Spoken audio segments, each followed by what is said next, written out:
are Heather and Shaila, the regional managers of Crown's Global Skills team. I'm Heather, I'm based in the UK, and I oversee programmes in Europe, the Middle East and Africa, and now the Americas region.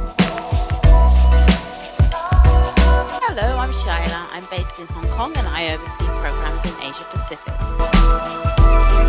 Each episode of Culture Talks, different members of the Global Skills team will join us on the podcast to pull back the curtain of cultural training, bust the myth, and do this with our own stories and examples on different topic each episode.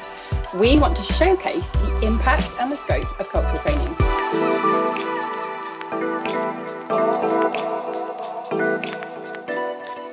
Last episode of Culture Talks, we looked at people's needs, the considerations that people have on calls with us. This episode, we're shifting our focus to look at workplace and even corporate needs and discuss how and why cultural training and cultural tools can support. So we're busting the myth that culture begins and ends with global relocation. The reality is that culture impacts every part of our personal and professional lives, and we need to become culturally agile. So today we're joined by our Global Skills Director, Jo Danehl, appearing as our solutions expert. Welcome to Culture Talks, Jo. Please introduce yourself. Well, hello from Chicago. As you said, I'm the Global Skills Director, which is a pretty broad role. It kind of encompasses operations, marketing, product development, but most of my work is about listening to the challenges that clients have and uncovering whether it's a cultural element and then coming up with solutions to help them overcome those challenges. So you can probably hear I'm a UK national, even though I live in Chicago, and I've been here for almost 20 years, so have my own personal experience of culture as well. And you also oversee us, a multicultural, multi-located team. We have American, British, Czech, Australian and Brazilian nationals within our Global Skills team. And we've all lived in countries not of our birth. For example, I'm British, but I'm of Indian origin.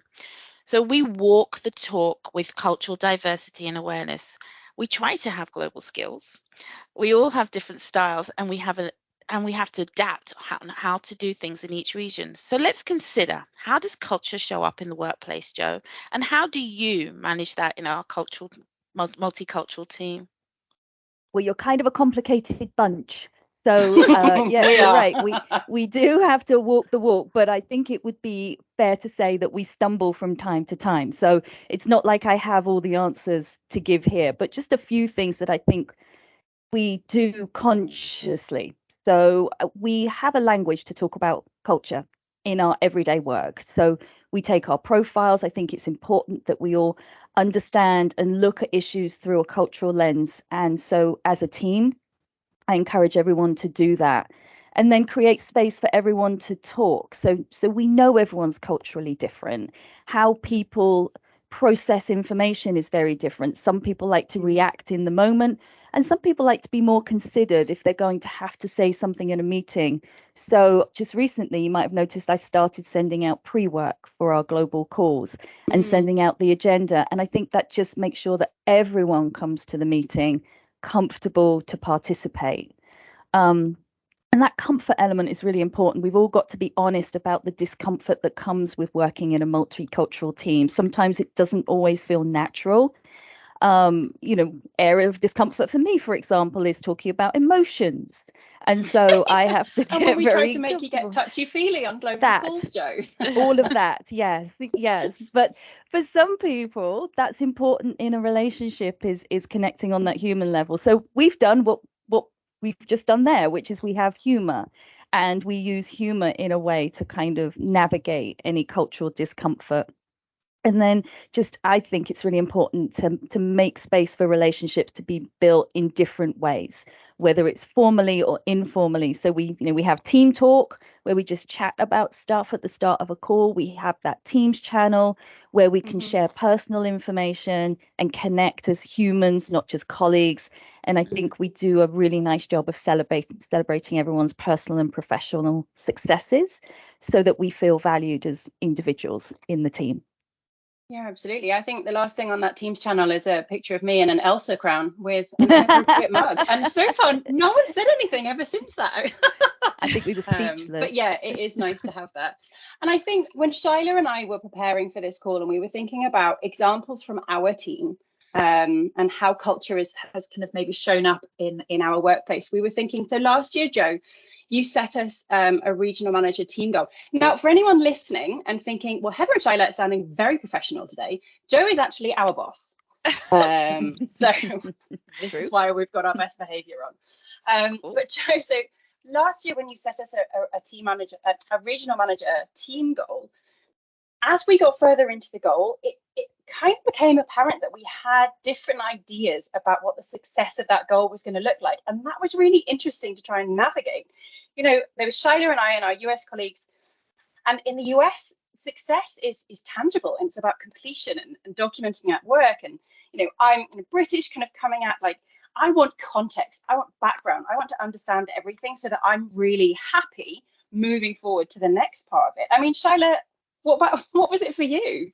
So to be really honest, it was really about relationships. I was just happy to do a goal together as a team, and you know, just talk about it, and you know, create a common goal together. And don't you think, Heather, it would have been challenging if we didn't have such a strong personal relationship between us and the team, you know, wondering what was going on? And we just talked about it, right? Because we had the language to talk about what was going on, and it was comfortable. So that just shows, it really did show when, you know, working together as a global team, how language of culture can really help to get down to the bottom of some of those like nuances. Yeah. And for anyone wondering, I think we smashed the goal, didn't we? Of course we did. From my memory, we did anyway. Of course we did. Well, and also, you know, just on that point about virtual working together in a virtual environment, I'm based in Hong Kong, right? So I usually take the time zone for me is usually quite late at night because it's out of work hours kind of thing, sort of towards the end of the day. And Jo, as you said, it's so helpful when you send an agenda ahead of time. It gives me a little bit, you know, time to sleep on it, or you know, and I can sort of, like when I'm making dinner for the family, I'm thinking a little bit about it in advance. That really makes me feel like, you know, this is a team that respects the fact that we are working in a different time zone, but culturally as well, it gives me time to process. And you know, I think we could talk about our examples like for a long time, and we often do, but maybe this isn't the podcast. Jo, obviously you're very client facing, and you talk with our clients about how they manage multicultural teams. Can you give us like some of the examples of the best ways that you've seen clients do it? I can, but I actually really enjoyed that little section as well, and hearing about how you all navigate the culture together. I felt like I was listening to a client meeting there a little bit. So like, oh, so could do this, could do that. But I think you're right. I spend a lot of time talking to clients, and usually when I get involved, it's one of two things. Something's gone wrong, so we're trying to fix it. Or they're trying to prevent something happening. And actually, one of my favorite prevention examples completely busts that myth too. So we worked with a European headquartered company who were putting a fairly senior new financial lead into the headquarters office, but they were relocating them from China. So they were doing the cultural training support that you do to support an assignee, but they recognized that the team that this Chinese national was going to be leading also needed to have cultural training, so that there was a mutual responsibility for the success of this new team. And so rather than wait till something went wrong, they wanted to prevent that, or give people the tools to understand what it meant to be led by somebody from a different culture. And I love that example so much, because to me it seems really simple. If you want to put a sporting analogy to it, you wouldn't, as a coach, just give the tactics and the gameplay strategy to just one person on the team, like maybe the goalkeeper if it's football, and I do mean the one where you kick it, not the one where you throw it. So you wouldn't just give the proper one. You wouldn't just give the instructions to the goalkeeper and expect them to take total responsibility for the match play. You're going to give it to the whole team, so it's a shared responsibility. And I really think that's just a great example of how it's not just all about assignments. And something for the sports fans. Something for the sports fans as well. Exactly. Now, if I was going to give another example, it would be something that has no kind of inclusion of any assignments at all. And it was a luxury goods retailer that was based in New York, so the northeast of America, and had outsourced all of its supply chain function and management to China. And this was a brand new endeavor. And they quickly realized that they were having significant challenges with communication, particularly around elements like deadlines, production schedules, delivery. And they were asking questions. Are you going to meet that deadline? Are you going to be able to achieve that product delivery? And as anybody that's worked in Asia or worked with people from Asia, that's a very loaded question. You know, when you start firing questions off like that, expecting a very direct answer, you are going to run into challenges. And so we were able to work with them on intercultural communication with the people in New York, but then also with the people in China, so that they could get past, why is that person being so rude to me? Why are they yelling at me? Why are they being so abrupt with me? Now, what I love about this is this company really embraced it. They created a mutual cultural communication charter. Now, it's a luxury goods company, so what they did is they created these beautiful little glass blocks with the charter etched on it, and everyone had them on their desk. I know, I love that. Maybe that's why it's my favorite. I don't know.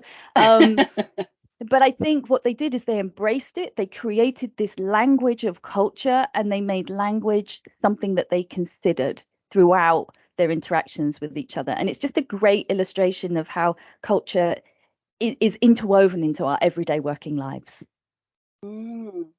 So recommending that everyone gets into crystal etching, right? Exactly. That's it. That's the takeaway from that story. Yes. But I think that's so right, isn't it? It's giving everyone the same tools and language. And I love that it's co-created. If you get everyone's buy-in, you get everyone's input and expertise, you know, you're upskilling the whole team. Yeah, absolutely. Totally. And then this just shows you can't escape culture in the workplace, right? So Jo, what do we do with it? We, you know, as a team, we're lucky that culture is high on our radar. But how do other companies ensure a focus on noticing cultural differences? So, you know, we get it. And how do you maintain that awareness and focus on cultural agility in the workforce? Well, it's a big topic. So as my grandmother would say, you approach it like eating an elephant, one bite at a time. So I think the best place to start is to build your own self-awareness, your own cultural self-awareness. Now, when I came to the US, I was lucky enough to go through an assessment program. I took a number of inventories that looked at areas, not just my cultural profile, but areas like tolerance for change, ability to handle ambiguity, and things like that. Now, on paper, I didn't look like a good candidate because I didn't do great on some of those. But the point of the program was to build my awareness so that I could handle them going forward and they weren't a surprise. And to this day, I still refer back to those. I was lucky enough to spend some time in Sweden working on a project very different to my everyday role and responsibilities, and a country that I'd never spent time in. And I spent time preparing for that by going through those inventories and really focusing on how do I work in an intercultural situation. So take responsibility and build your own self-awareness. And I think that's a great first step for building and maintaining it. I hear you, because Jo, I've been here in 20 years in Asia, and I still refer to some of those cultural assessments that I did. I've just recently taken mine again. And, you know, when I have for example, a sales meeting virtually with a Japanese sales team, I actually look back on my profile and check in and see, okay, you know, what am I going to sort of like need to flex myself a little bit according to my style? I mean, I have that example where I was in a non-Chinese speaking environment. I was the only, you know, I was in a Chinese speaking environment. I was the only non-Chinese speaking person. And I used my cultural receptors by reading the room, checking out the hierarchy play, you know, who sits where and who speaks first. And this was all like the assessment helped me also to sort of like understand like what is my cultural knowledge of how meetings are conducted in China? So referring back to those assessments are a great way of just reading the room properly. Mm-hmm. Yeah. Because it's really, I think, to maintain cultural agility, you can really do that by engineering like different conversations between your workforce. It's what we do in trainings, but we also, for example, I was asked to facilitate a conversation internally at Crown. Crown Fine Art, the London team, had a colleague who was relocating from Crown India, and they'd all noticed some cultural differences and they wanted to talk about it. So everybody took their culturaltraining.com profile, so their cultural profile that we use in training, so that they had a visual in front of them. And it meant that they were able to talk about each other's like norms and behaviors using a different language. And it didn't feel like people were pointing the finger and like getting too personal. So it really created an opportunity maybe for a different perspective to relate to each other. And that was just really nice to be able to know that you were blending team building and then also tangible tools, so people had something to refer to continue those conversations. And actually, Jo, we've mentioned tools quite a few times today. Can you talk a little bit more about those tools and maybe some of their uses? So there are a lot on the market right now. We primarily use two here at Crown. We use culturaltraining.com and the intercultural readiness check. And they have two very different functions. One is it's about specifically comparing your cultural profile against other target cultures. So there's a very direct comparison with action steps. And we build that into our intercultural training. And we use the intercultural readiness check more as a skill gap analysis for people preparing to go on assignment, thinking about an assignment. But it's actually got a much broader use than that because it's handling issues like intercultural communication, processing information, change and ambiguity management. We just recently used it as part of recruitment. This is one of those stumbles that I think I mentioned earlier. I can't believe we've never done this before. We've been doing this for so long and we just thought about doing it. So we were able to map the candidates' cultural preferences, if you like, against the team and see what kind of help we would need to give that candidate to support them in the early part of becoming part of our team. And I thought it was a really great tool. So it's not how we typically use it, but for me, it was a big learning about how we can incorporate a cultural lens into our recruitment. So it was a great experience for me to do it, and something that I think we'll do going forward. Yeah, it was so interesting, wasn't it? Like what that generated. And like all of these tools, they really, you can look at them in different ways and they can be used to support companies in different areas. So yeah, very interesting. Actually, that brings us to the end of today's podcast. We have been exploring the myth that culture begins and ends with global relocation. The reality is that actually culture impacts us in every part of our lives, and we all need to become more culturally agile. So I hope that we have given you food for thought and that some or not of this has resonated for you. Perhaps you're running out to get some etched crystal. As ever, we want to leave you, our audience, with a question. When you look at your business challenges, what could actually be down to a cultural difference? And what could you do to ensure that you are being culturally aware and culturally agile? So thank you so much for joining us, Jo. It's always a joy, Shaila. And thank you to our listeners for listening. And join us again next time on Culture Talks.